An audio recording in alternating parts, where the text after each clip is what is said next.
ada pembagian ibadah.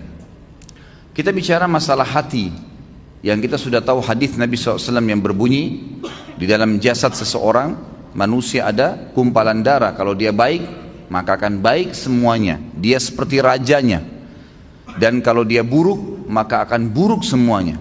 Itulah hati seseorang. Ulama membahas panjang lebar hadis ini, bahwasanya yang dimaksud dengan hadis ini adalah bagaimana hati yang diisi dengan dosa itu akan merusak seluruh anggota badannya. Seluruh anggota badannya.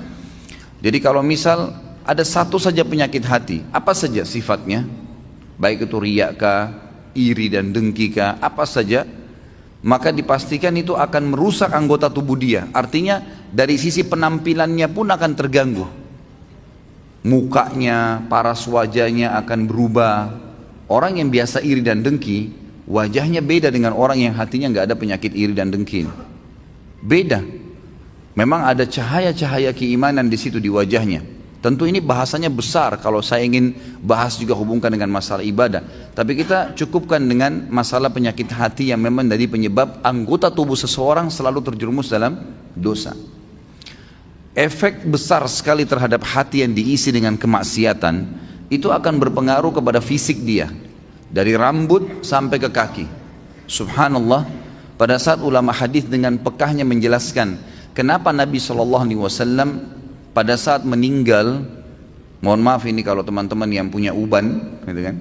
Tapi kita bicara tentang Nabi SAW. Nabi SAW waktu meninggal tidak memiliki uban kecuali 3 lembar. Umurnya 63 tahun. Ini mungkin kalau orang cuma baca sepintas, oh Nabi SAW memang tidak ada ubannya. Tidak ada sesuatu yang penting bagi dia kalau dia tidak kaji lebih dalam. Tapi kalau kita kaji lebih dalam sebagaimana sebagian ulama hadis, mereka mengatakan apa sebabnya Nabi SAW tidak memiliki uban kecuali 3 lembar di umur 63 tahun. Sementara banyak manusia umur 30 tahun, 40 tahun sudah ubanan. Dan secara ilmiah terbukti uban itu datang karena banyaknya beban pikiran. Kalau tidak, maka ada kesalahan teknis dari penggunaan zat-zat ilmiah di rambutnya. Itu mungkin. Jadi kalau kayak sekarang gonta-ganti sampo mungkin atau apa saja itu juga bisa jadi pemicu. Tapi umumnya orang yang selalu beban pikirannya banyak, apalagi kalau berhubungan dengan penyakit hatinya, iri dan dengki, selalu hasut dengan orang, kok bisa ya dia dapat jabatan, kok bisa ya dia punya mobil, kok bisa ya dia punya istri seperti itu, suami seperti itu ubannya luar biasa tuh. Mohon maaf kalau yang punya uban ya, saya bukan menyinggung, tapi ini sebuah penelitian ilmiah. Kenapa Nabi SAW seperti itu keadaannya, gitu kan? Ternyata ada penelitian yang dihubungkan dengan teknologi sekarang, itu berhubungan sekali. Nabi SAW dikatakan dalam hadis Bukhari oleh Aisyah radhiyallahu anha, Nabi SAW tidak pernah marah, kecuali hukum Allah dilanggar. Kalau yang berhubungan dengan urusan dunia, nggak pernah beliau marah. Lebih banyak memaafkan. Sampai ada seorang sahabat datang mengatakannya, Rasulullah, saya punya kebun nih, pegawai saya banyak, sering buat salah. Yang kurma disortir salah sortirannya, yang diturunkan tunda waktunya, mestinya harus panen sekian banyak, ditunda besok dan seterusnya, banyak masalah nih. Berapa kali kami harus maafkan pegawai kami? Apa jawaban Nabi SAW? Maafkan mereka walaupun sampai 70 kali. Bukan keluarkan, pecat. Nabi SAW lebih lari kepada masalah memaafkan. Ternyata orang kalau lebih mendahulukan untuk sudahlah maafin, ya sudah ikhlaskan, semua berhubungan dengan masalah hatinya ini, itu berpengaruh kepada organ tubuh semuanya. Subhanallah, ketegangannya gitu kan, stres, semuanya itu akan hilang karena dia pelongkan. Dan saya sudah bilang ikhwah dan akhwat rahimakumullah, dalam agama kita kalau ada seseorang berbuat jahat dengan kita, jangan balas kejahatan dengan kejahatan. Enggak boleh orang gunjing kita balas dengan gunjing. Dia dosa, kita dosa, dia dihukum, kita dihukum. Sementara saya sudah bahasakan sering di pertemuan kita, dosa itu pasti punya efek jera yang besar. Kalau kita mencuri 1.000.000, hukumannya bukan Allah akan ambil 1.000.000 dari kita, tapi Allah akan buat kita masuk rumah sakit dibiayai 100 juta. Efek jera dari 1 juta yang dicuri. Sejam berbuat zina, Allah bisa menghukum dia dengan sebulan sakit. Mungkin dia sempat menendang seseorang karena dianggap dia punya power, atau seekor kucing yang jalan di jalanan karena menganggap iseng, kucing itu nggak ada apa-apanya, nggak bisa melawan saya, ditendang. Pastikan efek jerahnya, satu waktu dia jalan dengan sepatu bagus, jalanannya bagus, kakinya keseleo, 2 minggu sakit. Efek jerah dosa itu besar, gitu kan? Jadi jangan sampai kita menganggap orang buat dosa itu oke-oke saja. Atau antum pernah punya peluang berbuat dosa, misal satu waktu pernah peluang bisa berzina nih dengan seorang wanita yang antum sangat kagumi, atau seorang akhwat kita punya peluang berzina dengan seorang ikhwah yang dikenal dengan kagumi, lalu kemudian tidak jadi. Syaitan membisikkan kita, coba dulu saya zina aja ya, yang penting saya sudah zina dengan orang yang saya cintai, yang saya sukai, toh saya juga sekarang bisa taubat. Keliru, karena taubat itu hanya membersihkan kita dari hukuman hari kiamat, tapi di dunia harus ada pembersihan, tidak bisa tidak. Tidak ada dosa yang tidak punya efek jerah, mesti ada, sekecil apapun.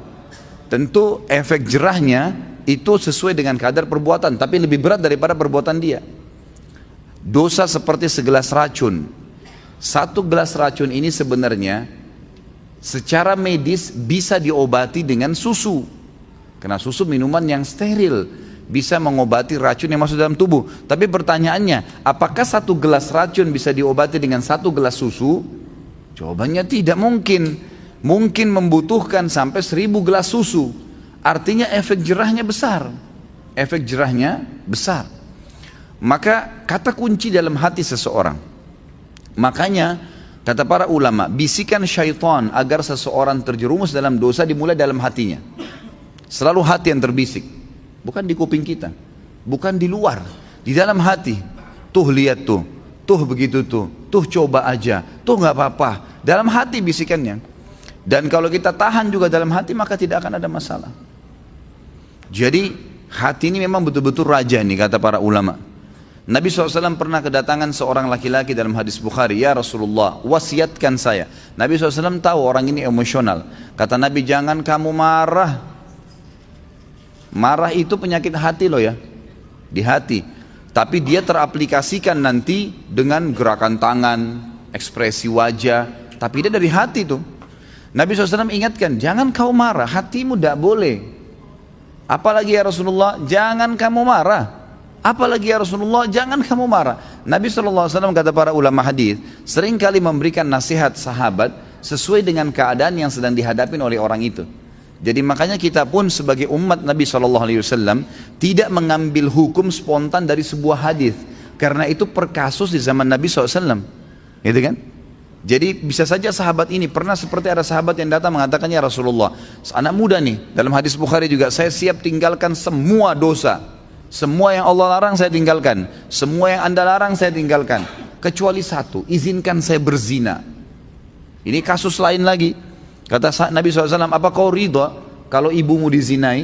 Dia bilang tidak. Saudarimu? Tidak. Istrimu? Tidak. Tantemu? Tidak. Anakmu? Tidak. Lalu kenapa kau ridha untuk dilakukan pada orang lain? Di sini Nabi SAW mengobati keadaan para sahabat yang sedang bertanya sesuai dengan kasus yang sedang dihadapin, gitu kan? Ini poin lainnya. Kita kembali kepada poin bahasan kita. Bagaimana Nabi SAW tidak tadi sampai beruban, kecuali hanya 3 lembar di umur 63 tahun, karena luar biasa dalam pengontrolan hati beliau.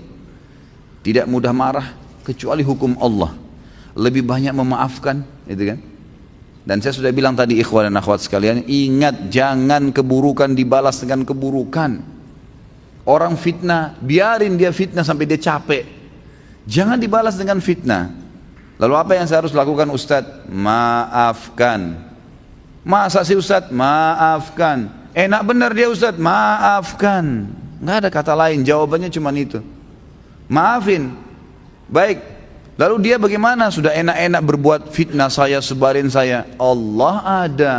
Allah subhanahu wa ta'ala itu kita yakini sebagai orang beriman, Sami', maha mendengar, Basir, maha melihat, Alim, maha mengetahui. Gak usah khawatir. Hukum yang telah Allah turunkan, setiap orang yang berbuat dosa pada Allah, dia kalau tobat Allah ampuni. Tapi kalau dosa berhubungan dengan hak makhluk, manusia, maka dia harus tobat kepada Allah dan meminta maaf kepada manusia yang dia buat salah. Gunjing, fitnah, mencuri, merusak nama baik. Jadi kalau kita begitu difitnah, langsung awalnya kita maafin, udah deh saya maafin. Allah mengatakan wal'afina anin nas, hati kita steril kembali tuh. Kita mendapatkan pahala karena menjalankan perintah Allah dan Rasulnya, gitu kan?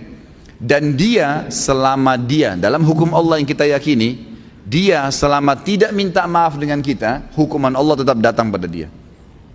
Gak usah khawatir, gitu kan? Apa yang kita mesti khawatirkan? Toh dia akan dihukum sama Allah kok. Orang tadi yang menendang kucing dengan menganggap oh kucing ini gak bisa buat apa-apa, pasti Allah SWT datangkan hukumannya. Jadi kalau antum tiba-tiba jalan baik-baik saja, sepatunya baru, jalannya bagus, tiba-tiba keseleo, coba muhasabah tuh. Biasanya kata ulama, Allah subhanahu wa ta'ala pada saat mendatangkan sebuah hukuman kepada seorang hamba, itu Allah lintaskan di benak dia dosa yang dia lakukan. Subhanallah. Misal ada orang tadi keselio, pada saat dia keselio, aduh sakit, itu terlintas pada saat itu atau beberapa saat setelah itu, apa yang menjadi penyebab dia keselio? Kalau dia jeli dia bisa tangkap tuh. Oh ternyata dulu pernah ada orang yang saya tendang nih, pernah mencuri sepatu, pernah apalah gitu kan, pelaku-pelaku yang dilakukan, maka datang hukuman tersebut. Orang kalau masuk rumah sakit tiba-tiba kemudian dirawat di rumah sakit selama 3 hari harus dirawat, demam berdarah atau penyakit apa saja ya. Kemudian dia pada saat sakit pastikan kalau dia peka, kalau dia kembali kepada Allah, dia bermuhasabah, ya Allah ini apa penyebab dosa saya bertobat sama kamu kalau seandainya ada perbuatan salah, itu pasti terlintas di benaknya apa penyebabnya itu. Misal tiba-tiba dia teringat, oh dulu pernah dia minum khamar, oh dulu pernah dia buat sesuatu yang haram, terlintas tuh istighfar kepada Allah, itu kan, seperti itu. Jadi hati memang betul-betul dikatakan sini mahkota. Dan saya lupa ya, saya tidak tahu apa saya pernah sampaikan di pertemuan lalu atau sebelumnya tentang masalah bagaimana hati itu, teman-teman sekalian, betul-betul harus disterilkan. Seperti sebuah ruangan yang steril sekali, hati itu. Kalau hati ini antum buka seperti ruangan, sebuah ruangan, jendelanya terbuka, pintunya terbuka. Di dalam ruangan berserakan tulang-tulang bekas makanan, baju kotor, makanan-makanan yang sudah basi. Apa jadinya ruangan itu? Masuk serangga dan binatang enggak? Hah? Masuk enggak? Kok cuma ngangguk-ngangguk? Hah? Masuk kecoak, masuk nyamuk, masuk lalat, masuk burung, masuk anjing, beragam macam. Tapi kalau ruangan itu bersih, ditutup jendela dan kacanya, maka tidak akan ada masuk apa-apa. Bahkan tidak ada nyamuk seekor pun. Ruangannya bersih, steril, dipel, disapu, pasangin AC yang bagus, kacanya rapat, pintunya rapat, ada pewanginya, nyaman kita di situ. Ini kalau saya bahasakan seperti hati manusia. Kalau ada penyakit di dalam seperti banyaknya tulang-tulang bekas makanan tadi itu akhi dan ukhti, sedikit-sedikit antum hasut sama orang, sedikit-sedikit antum merasa kenapa orang ini lebih hebat dari saya, kenapa orang ini lebih gagah dan lebih cantik, kenapa orang ini begini, kenapa orang ini, terus dibawa dengan penyakit hati. Maka seperti hati tadi yang penuh dengan ruangan yang penuh dengan barang-barang yang rusak tuh, baunya nggak enak. Dan lebih parah lagi ada orang dijaga sama dia, penyakit hatinya itu dijaga, dibiarkan dengan cara juga pintu hatinya terbuka. Jadi dia tidak taubat kepada Allah, tidak ditinggalkan, maka setan-setan pada datang tuh, terus menerus datang. Maka harusnya memang ditutup, dirapiin, dipel, dibersihin, steril, kita akan nyaman di situ. Makanya Allah Azza wa Jalla mengatakan dalam Al-Quran, salah satu ciri orang yang akan selamat hari kiamat dengan mudah, bahkan saya bisa bahasakan selamat masuk surga tanpa hisab, Allah mengatakan illa man atallah biqalbin salim, orang yang datang kepada Allah hari kiamat dengan hati yang bersih, steril, nggak ada apa-apa di situ. Ingat, terus saya ulangi, ingat ikhwan dan akhwat sekalian, jadikan sebagai peringatan bahasa ini, jangan pernah siapkan musuh yang akan berhadapan dengan antum di hari kiamat. Dan yang kedua, jangan pernah beratkan timbangan dosa kita. Itu dua hal antum jaga. Sibukkan diri, lawannya tuh, supaya punya teman yang bisa membantu memberikan syafaat hari kiamat tuh. Artinya berteman dengan orang-orang saleh, jangan orang-orang buruk. Jangan pernah punya masalah dengan orang lain. Sudahlah, gitu kan. Sangat luar biasa kita bersihkan hati itu. Dan juga yang kita sibukkan sehari-hari adalah amal soleh yang memberatkan timbangan amal soleh kita nanti hari kiamat. Jangan dosa yang justru bermasalah buat kita nanti di hari kiamat. Harusnya kita faham poin-poin seperti ini. Para ulama salaf dulu, mereka itu kalau berbicara ikhwah dan akhwat sekalian, mereka hanya mengucapkan kata-kata yang berbau nasihat, berzikir, membaca Al-Quran, atau menanyakan kabar orang lain. Berputar di 4 hal ini. Nggak ada yang lain. Nggak pernah gunjing, nggak pernah fitnah, nggak pernah menghina, nggak pernah kata kasar, nggak pernah. Kata Nabi SAW, laisal mu'minu bit-ta'ani walal la'an. Bukan sifatnya orang mukmin itu ta'an, suka mencaci maki orang, menuduh orang, menyalahkan orang lain, menghina dengan kata kasar dan seterusnya. Dan juga la'an, suka ya mendoakan keburukan bagi orang lain.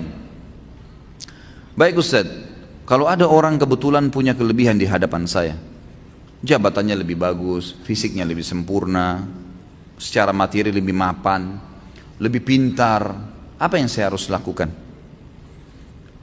Renungi hadis Nabi SAW yang berbunyi, manusia 4 tingkatan. Yang pertama, Allah berikan kepadanya ilmu dan harta. Luar biasa, sudah cerdas, gagah, pinter, gitu kan. Kemudian kaya raya. Dan kata Nabi SAW, dia habiskan keduanya di jalan Allah. Ilmunya diajarkan, kemudian juga hartanya diinfakkan. Datang golongan yang kedua, yang Allah berikan kepadanya harta. Maaf, diberikan ilmu tanpa harta. Berilmu, faham ilmu agama, tapi keadaan ekonominya biasa. Dia lihat orang yang punya kelebihan nih, apa yang dia lakukan? Dia mengatakan, ya Allah, kalau engkau memberikan kepadaku seperti kau berikan kepada dia, aku akan lakukan seperti dia atau bahkan lebih. Kata Nabi SAW, fahuma fi ajri sawa, dua-duanya akan sama pahalanya. Karena memang yang kedua ini nggak punya harta, maka dia hubungkan itu dengan tekad yang kuat, niat yang baik kepada Allah SWT. Kalau dia dikasih, dia akan lakukan. Allah dengan kemahaadilannya berikan. Si yang pertama nggak dizalimi, dia dapat semuanya. Tapi yang kedua diberikan kelebihan oleh Allah SWT karena tekadnya yang baik. Golongan ketiga, orang yang Allah berikan kepadanya harta tanpa ilmu, nggak ada ilmunya, kaya raya tapi luar biasa. Cuma nggak tahu mana halal mana haram, nggak pernah tahu masalah urusan akhirat, ada surga dan neraka. Nggak pernah berpikir kalau mati di alam barzah nanti akan ada masalah kalau dia banyak dosa.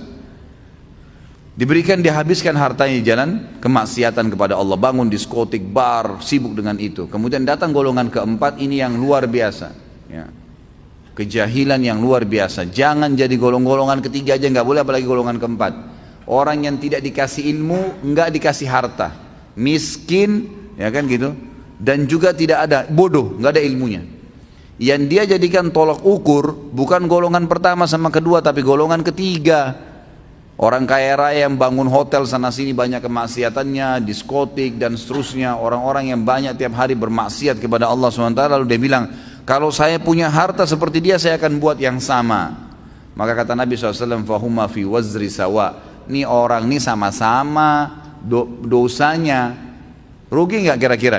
Udah miskin di pinggir jalan, rumahnya sudah gubuk, nggak ada ilmunya, bodoh. Kemudian di sebelah gubuknya ada orang bangun hotel atau diskotik, keluar pakai mobil Mercy, tiap hari mabuk, berzina, gonta-ganti pasangan. Lalu dia bilang, coba saya kaya seperti dia, saya akan buat sama. Lalu kita yang di gubuk itu sudah susah hidupnya, dikasih dosa yang sama dengan dia, kita nggak lakukan, padahal tekadnya maunya seperti itu. Maka ini kata Nabi SAW, fahuma fi wazri sawa, ini sama dosanya. Jadi selalu jadi tolok ukur orang yang berprestasi dan baik. Allah berikan kebaikan-kebaikan padanya, lalu dia habiskan di jalan Allah. Yang kedua yang kita harus lakukan, berdoa kepada Allah Subhanahu. Tadi bertekad ya, yang pertama. Yang kedua kita berdoa. Saya bilang begini ikhwan dan akhwat sekalian, kalau ada orang yang Allah berikan kelebihan, apapun kelebihan yang kita tahu itu, ilmu kah, materi kah, ya, kelebihan fisik lah, apa saja. Maka saya bilang, misal ada teman saya Ustadz ganteng, ada teman saya cantik, ada teman saya pintar, ada teman saya kaya. Apa yang saya harus lakukan? Bertekad melakukan perbuatan seperti apa yang dia lakukan kalau positif di jalan Allah. Dia bersedekah, kita juga bertekad seperti itu. Dia lakukan apa saja, memang kita tidak punya kemampuan untuk melakukannya, maka kita tekadkan untuk itu, diniatkan dan dilakukan. Kalau betul-betul tekad ya, niat yang diikuti dengan tekad. Jadi kalau betul-betul ada harta memang dia akan keluarkan. Yang kedua, mendoakan dia, ini yang jadi saksi bahasan nih, memperbaiki hati kita. Mendoakan dia agar Allah tambahkan kelebihan itu. Ada orang gagah dan cantik, semoga ya Allah engkau berikan dia lebih baik daripada itu. Lebih sudah kaya, ya Allah berkahi rezekinya. Kalau dia sudah pintar, ya Allah berikan kepintaran tambahan. Loh kok bisa Ustaz? Dia udah kaya kok, dia udah gagah, dia udah cantik, dia udah pintar, ngapain saya doakan lagi? Dengarkan hadis Nabi SAW, hadis sahih riwayat Imam Muslim. Kata Nabi SAW, siapapun mendoakan saudaranya Muslim, maka di atas kepalanya malaikat berkata, walaka mithluhu walaka mithlu, kau akan dapat sama, kau akan dapat sama. Artinya kita bilang, ya Allah berikan dia kekayaan, sebenarnya kita sedang mendoakan diri kita sendiri. Dan doa ini diaminkan oleh malaikat yang langsung berhubungan dengan Allah Azza wa Jalla. Artinya kita kalau lihat orang kaya, ya Allah berkahi ya Allah, kita sedang minta diberikan kekayaan, tambahkan kekayaan dia. Kita minta tuh. Dan juga kata para ulama, dengan doa ini kalau Allah ijabah, maka selama mulai detik itu, selama dia ya, diberkahi hartanya lebih banyak, semenjak itu semua pengeluaran dia yang berbau pahala kita panen pahalanya, karena kita mendoakan. Jadi ada keterlibatan pahala ke dia, ada doa untuk kita pribadi. Itu kan luar biasa itu. Dan ini semua ujung-ujungnya sebenarnya untuk mensterilkan hati seseorang. Ya kan, otomatis kita jadi tidak hasut sama orang. Oh ternyata dia punya kelebihan, ya Allah sudah kasih, ya Allah berikan saya seperti dia, atau berkahi dia, gitu kan, nggak masalah.